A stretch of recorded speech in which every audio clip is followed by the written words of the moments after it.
Hello, everyone, and welcome to the next Business Spotlight interview. I am delighted to be joined today by John Ruff. He is the owner of Ruff and Ready Moving and Storage in Temecula, California, but operating nationwide. And he's been in business now for over 10 years. So congratulations, John. That's a huge, huge win, and helps families and businesses to relocate. Let me start that over. He helps businesses to relocate all over the country with the goal of removing the stress that comes with moving, which I'm sure we have all experienced. And they are known as the most honest and reliable moving companies in Temecula. And so I'm delighted to talk with John today. And I think that you all will see where that honesty and reliability exudes in our interview. So welcome, John. Thanks for having me, Julie. Yay. All right. So congrats again on being in business for 10 years. I am curious, what do you think as a business owner, and specifically in your business, what do you attribute this lasting success to? Risk and hard work. Tell me more about risk. Well, making some decisions. Some of the best hires I've made when I couldn't afford it. And then it made me figure out, how to bring in that extra revenue or what other markets to go after to bring in that revenue. And it's just jumping off the cliff and learning how to fly. That's been, to the massive growth side, that's been a huge attribute, right? Most of us get scared and want to take more of a comfortable approach. I'm pretty opposite of that. I like to jump into the pool head first without any water in it. But that, and then just doing the work to get there, not getting complacent. That's pretty much what it's been. When you talk about risk and, hiring before you're not even before you're ready, because it sounded like you were ready and you wanted the growth, but knowing that you needed those people to most likely take things off of your plate so that you could be out and continue to grow the business. The law of the vacuum, right? You create the space, you have to fill it. And it sounds like then you created the plan to fill it. Yeah, absolutely. Well, you have to have a plan in there too. Yes. You can't just go in blind. Yes. Yeah. And, most business owners start and get in the day-to-day and the weeds, and there really isn't a lot of planning. And so enter, the planning, and while risk, there's going to be some risk, it's also planning to ensure that you alleviate any risk, which is what I hear you have done. So that's fantastic. What do you think has been one of the biggest challenges that you faced in business so far? The people. The right people into your organization in the right seats, and then performing to the right systems. So, but definitely, we're in an industry on the mover side where it's typically, a high turnover industry, higher than McDonald's, and our retention's pretty good. It's about 20% better. Okay. And just attribute that to culture, how we've been able to maintain that. But that's definitely, in any business, when you're hiring employees, that's definitely one of the hardest things. And so when you talk about culture, which helps with your retention rate, what is it that you specifically do in your business? Well, just my leadership style. If you've read The Leadership Gap, I'm the honest leader. My team knows everything about my organization. I'm not afraid to disclose that because we're all on the same team and we're all wanting to get to the same goal. And being empathetic, right? Current situations, current employees, being there for them, and putting yourselves in their shoes. And they also put themselves in your shoes sometimes too.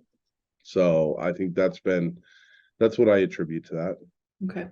Yeah. And hiring for character, right? You can teach skill, and yes, in some positions, experience and skill matter, but ultimately it sounds like hiring people who also live those values as well. Yep, exactly. Core values are huge. Yes. absolutely. And culture is, more than a ping pong table at the office, right? It's just something that you live every day, and it's character. Yeah, Mhm. 100% correct. Yeah, great. And so I guess on that, what are some qualities that you look for in your team members? And when you think about your team members that, have been with you for some time and really exude those core values and that culture, what kinds of qualities are you looking for when you hire? Loyalty for Mhm. one. And we have a series of questions that we've planned out accordingly in our interview. Mm. And then we rate each candidate based on that. Yeah. And loyalty to the mission, to the cause, maybe because I'm a persister communication model myself. Mm. So I'm about the loyalty, the cause, the community, the commitment. Mhm. And I look for that in the organization, because when you do rapid growth and when your company's just growth driven, it's just, you have to have people that are on board with that, because sometimes the circumstances make the vision blurry, Yeah. and they have to be committed to that cause. So that's probably the top one. Okay. And then there's a handful of other things that go into it. Just common sense decision making, right? um Somebody that has a sense of urgency, Mm. um and just the way they fit into our values, Yeah. you know um uh responsibility, integrity, service. Oh my gosh, what's the E? Pop quiz. Oh my gosh, I'm drawing a blank. I know it, I swear, but it's just drawing a blank right now. Yeah, that's fine. It's, you don't have it on your wall, which is, people are like, oh, core Yeah. values are more than just being on the wall, right? Hmm. You got to live them. So, Excellence. there you go. See, you have Yeah. to access memory versus just reading on the wall. Yeah. Good for you. Yeah, no, you're totally on the spot, pop quiz. No, I totally get that. It's what I hear though is that in your hiring, you and recruiting and interviewing, you have an actual system that you run through that you have developed, it sounds like, and that works because you have the right questions to ask. It sounds like when you're recruiting, you're probably trying to speak to the right people, right? Yes, of Yeah. course. Yeah. And you have your prequels, right? Yeah. And then Mhm. you just, kindly end the interview to save yourself some time Mm. when they don't meet that criteria, but Mhm. you still have to do your due diligence and grade them accordingly. Yeah. Just to do your due process. Mhm. Let the system handle it. Hmm. Yeah. So as what I admire about, how you started, and you started in Temecula, right? And now you are nationwide and being able to serve in multiple cities. So that scaling factor, which, so many business owners talk about, they want to scale, they want to grow. So I'm curious with your business, being able to take it from one city and be able to scale, what do you think has been one of the key reasons that you've been able to scale to the level that you have?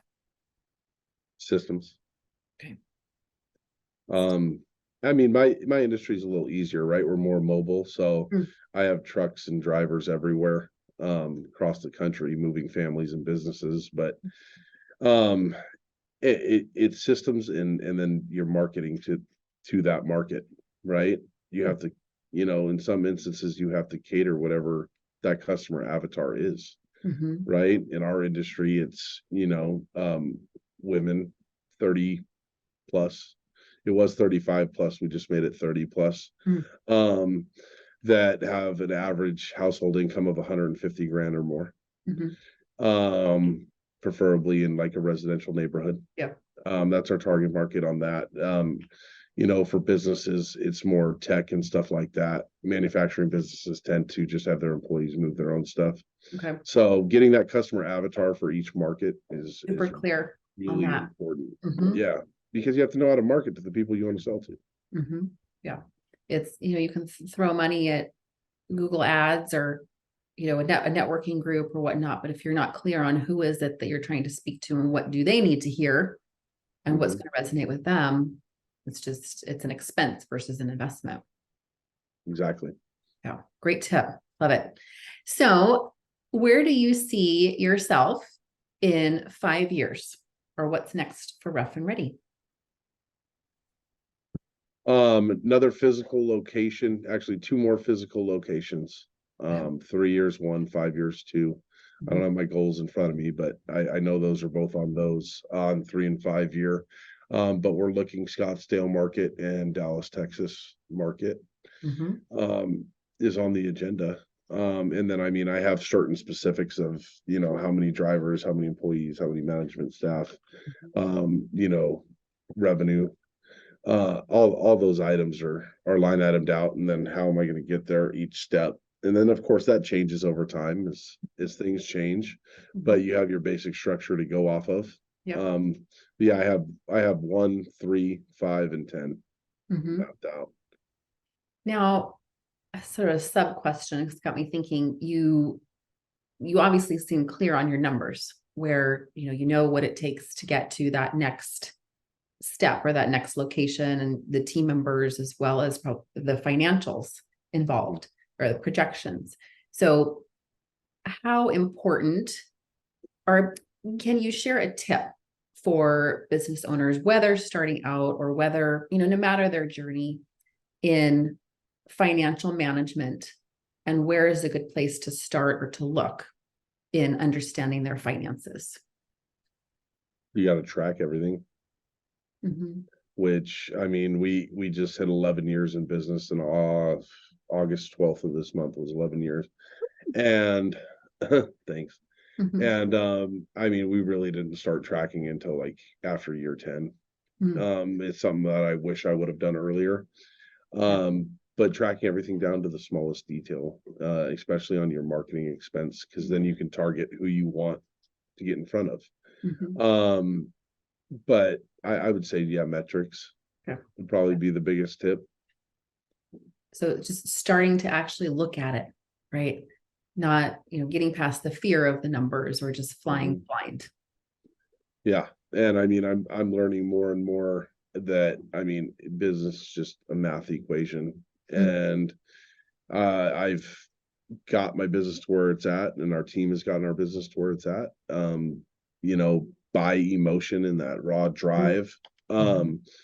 But now when you're getting up to a different level, it's you have to do the math and know your numbers, because I mean, like anybody else that's learning this new space, it's you're going to learn by failing. You're going to lose money in certain areas, right? And then you're like, well, I need to track that. So yeah, that's huge. When we were talking before we started recording about failure, and is it really a failure if you learn from it, if there's a lesson in it? So yeah. I probably could have went to Harvard like 3 times. So yes, we're paying for our education. That's right. Learn by doing. Yep. Pick yourself back up, dust off, and keep moving. Exactly. That's right. In true entrepreneurial form. Awesome. So the last thing I like to ask, is there a special offer that you have, or how can people get in touch with Rough and Ready? Yeah, I mean, you can find us on every social platform at roughandreadymoving.com, and Ruff is like my last name, RUFF. Our number is 1-844-438-7833.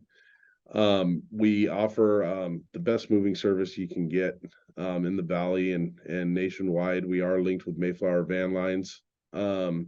So we service the whole country and even international. And then all our local stuff is here in Southern California.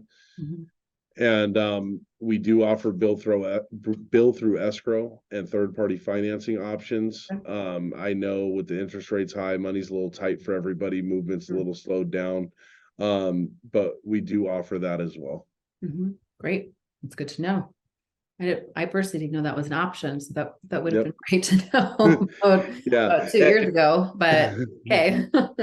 If you do find us on social, we do have a free checklist, a free moving checklist. It's about a 4-page comprehensive checklist. Awesome. And if you just reach out to us, we will make sure you get that over. You can get it through our website or through any of our social media, organic or paid traffic. Great. Awesome. Okay, cool. Well, we can't wait to see what's in store and to hear about your continued success and when you open up those new locations. So thank you so much, John, for your time and sharing your expertise and your authenticity. And thank you everybody for listening. Hope you got some great BFOs or blinding flashes of the obvious. See you soon. Thanks, Julie.